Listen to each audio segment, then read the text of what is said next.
ជំរាបសួរពុកម៉ែបងប្អូនថ្ងៃនេះខ្ញុំបានបាយឆាពងទាប្រៃហើយបាយឆារបស់យើងអត់មានអីទេបាយមួយឆ្នាំងមានពោតបន្តិចខ្ទឹមសស្លឹកខ្ទឹមហើយនិងពងទាប្រៃ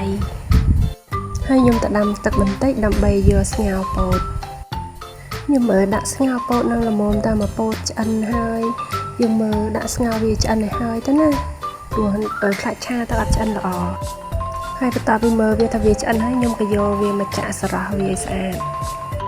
ហើយពងទារបស់យើងហ្នឹងយើងយកអាក្រហមហ្នឹងយើងយកមកសង្កត់វាឲ្យបែកសិនណាយើងមិនយកទៅឆាទាំងដុំចឹងទេវាអត់បែកទេបងប្អូនហើយពងទាហ្នឹងវាអត់តាន់ឆ្អិនល្អទេអញ្ចឹងទៅវានៅជ្រាយអញ្ចឹងបើយើងយកមកឆាបាក់អត់សូវបានល្អទេបើបងប្អូនទិញយកទៅឆាទៅទិញឲ្យបានឲ្យឆ្អិនជាងហ្នឹងបានល្អហើយយើងដាក់ខ្លាញ់លើខ្ទះអីក្តៅមកហើយយើងយកពងទាដែលយើងសកត់ហ្នឹងយកវាមកឆាវារហូតដល់វាបែកចេញពីគ្នាណាឲ្យវាចេញពីគ្នាមកដុតកុំឲ្យវានៅដុំយើងឆាវារហូតណាបើយើងអត់ឆាវារហូតទេវាអត់បែកទេហើយវាអាចខ្លោចអាចអីចឹងទៅហើយយើងក៏ញុំវាដើម្បីឲ្យវាបែកសាច់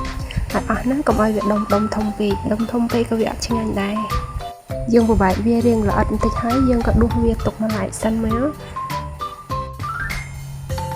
នៅពេលដែលយើងដួសវាទុករួចហើយយើងក៏ចាប់ផ្ដើមយកអាសហ្នឹងខ្ញុំស្ដាយវាពេកព្រោះវាអត់សូវប្រៃមែនខ្ញុំក៏យកវាហ្នឹងមកប្រឡាក់ជាមួយបាយឲ្យហើយ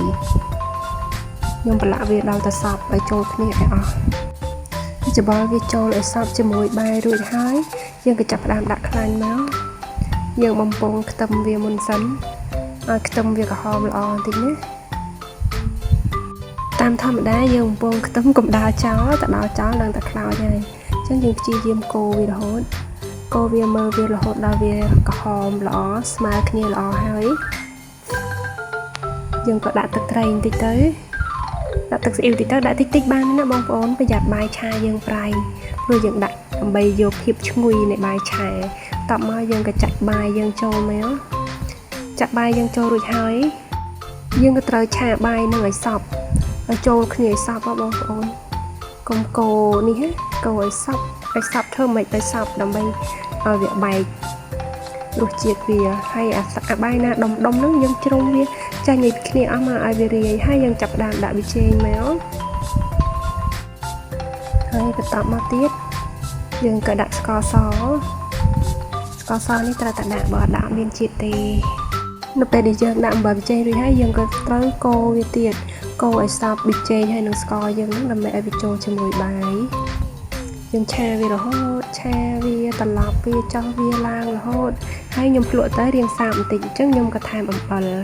ឆាពងទាប្រៃនេះយើងប្រយ័ត្នបំផុតគឺអំបិលនឹងឯងដោយសារតែពងទាប្រៃរបស់យើងវាមានរសជាតិប្រៃហើយអញ្ចឹងមុននឹងយើងដាក់អំបិលយើងត្រូវភ្លក់សិនហើយពងទាប្រៃអាផ្នែកក្រហមដែលយើងឆាពីមុនហ្នឹងវាអត់សូវម៉ត់ល្អខ្ញុំក៏យកវាទៅក្លុកបន្តិចវាក៏បានម៉ត់ល្អហើយទៅខ្ញុំយកដាក់ឆាតែម្ដងនៅពេលដែលដាក់ពងទាផ្នែកក្រហមហ្នឹងហើយខ្ញុំក៏ឆាវារហូតឲ្យវាចូលសព្វសាច់ហើយវារៀងស្ងួតទឹកតិចហើយខ្ញុំក៏ចាប់ផ្ដើមដាក់ពោតក្រហមចូលទៅហើយក៏ឆាវារហូត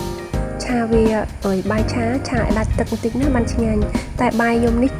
បាយរៀងជ្រាយទៅឆាបាយអត់សូវបានឆ្ងាញ់ល្អទេហើយខ្ញុំក៏ដាក់ទឹកខ្ទឹមដើម្បីយកក្លិនវាបន្តិចណាឲ្យវាឈ្ងុយបន្តិចដាក់ស្លឹកខ្ទឹមហើយខ្ញុំក៏កូរវាឲ្យសព្វឆាបាយនឹងឲ្យសព្វឥឡូវបាយឆាយើងរួចរាល់ហើយបងប្អូនអាចឆាពេលព្រឹកឲ្យកូនទៅរៀនបានណាបងប្អូនអរគុណសម្រាប់ការទស្សនាវីដេអូ